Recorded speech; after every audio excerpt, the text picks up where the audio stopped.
আপনি কি WPS office বা মাইক্রোসফট এক্সেলে অনেক ডেটা ম্যানেজ করেন, কিন্তু ডেটা ফিল্টার করার পর সিরিয়াল নম্বরগুলো ভেঙে যায় বা ঠিকমতো দেখায় না? আজ আমরা শিখব কিভাবে ডেটা ফিল্টার করলে সিরিয়াল নম্বর অটোমেটিক ও সঠিকভাবে দেখানো যায়। আমরা এখানে এক্সাম্পল হিসেবে 300টি রোয়ের একটি ডেটাশিট নিয়েছি। সিরিয়াল কলামে প্রথমে সমান চিহ্ন দিয়ে সাবটোটাল লিখুন। ফার্স্ট ব্র্যাকেটের ভিতরে 3 লিখুন, তারপর কমা দিন এবং আপনার প্রথম ডেটা সেলটি সিলেক্ট করুন। কোলন দিয়ে প্রথমের সেলটি আবার সিলেক্ট করে নিব।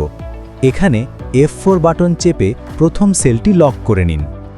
এন্টার চাপুন এবং ফর্মুলাটি নিচের সব সেলে ড্র্যাগ করে দিন। এবার যে কোনো কলামে ফিল্টার অ্যাপ্লাই করুন। আপনি দেখবেন সিরিয়াল নম্বরগুলো স্বয়ংক্রিয়ভাবে আপডেট হয়ে যাবে।